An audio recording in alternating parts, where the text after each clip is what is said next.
President Geingob declared informal settlements a humanitarian crisis following the Second Land Conference in 2018.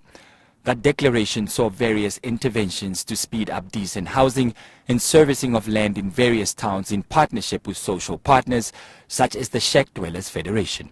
However, the demand for serviced land continues to exceed the supply as more people flock to urban areas, resulting in more than 300 informal settlements countrywide.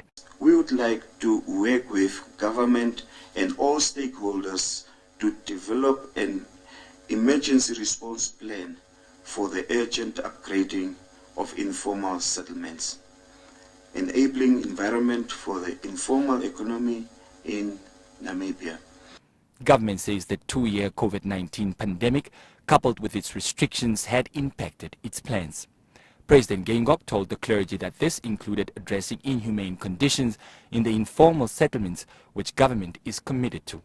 Any assistance, even from the CCN, is welcome, he says, including addressing the problem of people settling on unserviced land. So this thing has been a very big problem because I remember when we got independent, Dr. Libertine was instructed to clear up the single quarters.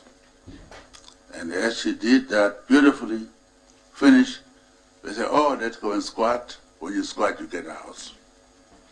So that principle is still there. Free movement of people that we fought for becomes the biggest obstacle. You come and settle where area has not been prepared for settlement. And after that, you will say, I don't have the facility, I don't have the lights, I don't have the toilet. And so it was not prepared for. It was not planned for. So that's it. But you cannot go and again grab them and kick them out. That will be another problem. So that is a problem that maybe we can all tackle. The religious leaders also requested government to solve the issues of unallocated homes constructed under the mass housing program. We as community leaders would also like to know what is the plan to the government or to those municipalities might be for this mass housing, because you know, one can tarnish the name of the state by using that, you see, this is the wet elephant and people are suffering. The Office of the Prime Minister recently stated that 891 houses remain unoccupied as they are incomplete, spread across towns of Opuo, Swakopmund and in Windhoek. Premier Kuhongelwa Madila explained that these cannot be allocated or sold until the legal disputes are resolved and government is engaging the parties involved. So what we decided to do as a government, because of the importance of the project, is to say, let's not just sit and wait for the things to be concluded in court.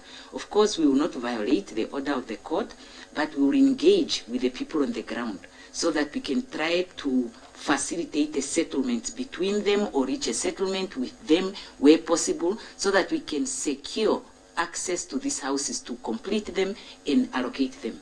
And that is what we are doing. We are making progress, you know, at varying stages in finding settlements with these parties that are on the ground.